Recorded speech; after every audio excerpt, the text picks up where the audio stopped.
Let's create a neon glow in Photoshop. I have taken an image of bricks, and now what we'll be doing is we'll first create a vignette background. So to create a vignette background, we first have to create a layer above this bricks layer, and we'll fill this layer with pure black color. And then we'll create one more layer below this bricks layer, and we'll also fill this layer with pure black color. Right. Now what we'll be doing is we'll first select a brush, and we'll select a soft rounded brush. So here we have just squished this brush, and we can just slightly make it elliptical. It now looks like an egg shape.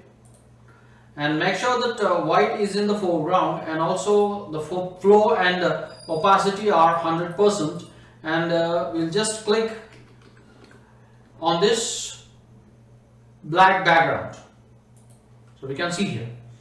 And now we will just use multiply blend mode, and we'll create a vignette background like this, and then we'll select the bricks layer and we will reduce the opacity so that the output looks something like this. So this is the ideal background on which we can create a perfect neon glow. Let's group these layers, and let's rename the group as background. Now let's start creating neon glow. Let's select the type tool, and let's type something. Let's type a party hub. Right, and let's scale it. So here we can see the text color is pure white, and the font I am using is Serena. I have downloaded this font from 1001fonts.com. Right. So once we have typed the words, what we'll be doing next is we'll now open the layer styles. We'll just double click on the text layer on the right side of the text layer to open the layer style. And in the layer style, we'll first start with the inner glow. So here is the inner glow. We'll simply turn on the inner glow. First we will reset the default values here, and then what we'll be doing is here we have the blend mode. We will change the blend mode to normal. We'll increase the opacity, and we will pick a color. We want the neon glow to be in pink color. So first we'll click on this color box to open the color picker dialog, and we will select a pink color. So here we have selected a pink color. We can see the pink color is on the edges of the text. So we can also do one more thing. We can slightly increase the size, but make sure that the center color is always white. Let's not cover the white color. Right. So we can keep the size to a small value of 8 pixels. Right. Then we will increase the range. What the range will do is it will make the edges a little bit soft. If you reduce the range, see, we can see a very thick outline or a thick border. We don't want this thick border, we want a very soft border. So we will increase the range to maximum, and we can slightly increase the size so that we can see the pink color at the edges. So now the pink is very slightly visible. Right. Then we will now select the color. So we'll just open the color picker and we'll copy the color. We will use the same color for the next layer style, which is outer glow. So we'll select the outer glow and we will use the same color here. So we can just paste the same color, and here we can see. So we can just increase the size here. We will only increase the size by a small amount. I think okay, let's keep to 10. Right, and make sure that the range value is maximum. Right. Next we will move on to the next setting, which is drop shadow. We will first reset all the values, and in drop shadow we will first select the color, which is the same pink color, and then we will change the blend mode to linear dodge. We will increase the opacity. We will then reduce the distance to 1 pixel, and we will increase the size to a very big value. So we can also increase it to maximum, but let's keep it to, let's say,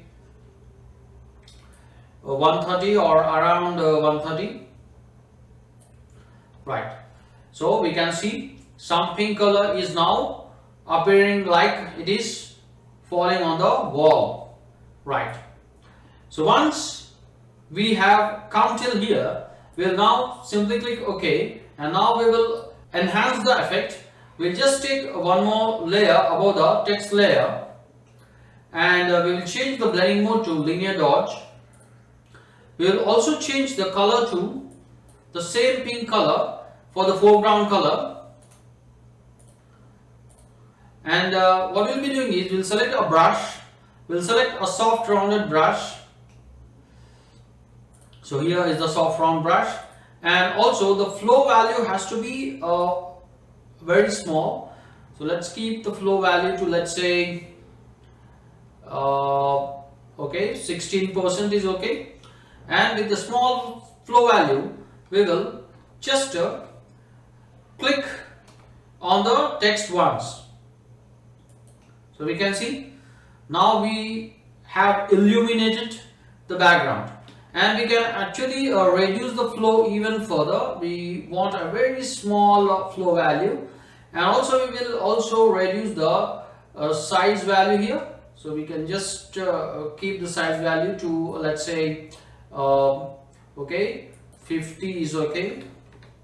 So we can see now we want more lighting on the wall, so we will select the new layer or empty layer above the text layer, and we will keep linear dodge as the blending mode, and here with a very less flow value, let's keep it to 12, and with a less flow value we'll just click on the text with the same pink color. So we can see here, we can click once, twice or thrice to illuminate the text even more. Right, we will add one more attraction to this. We will just take one more layer, and we will select, let's say we will select an elliptical marquee tool. We will create a ring around the text, and now what we will be doing is we will go to edit, we will select the stroke, and we will change the color of the stroke to pure white, and we will keep the width to, let's say, 8 pixels, and we will make sure that the location is center, and we will simply click OK.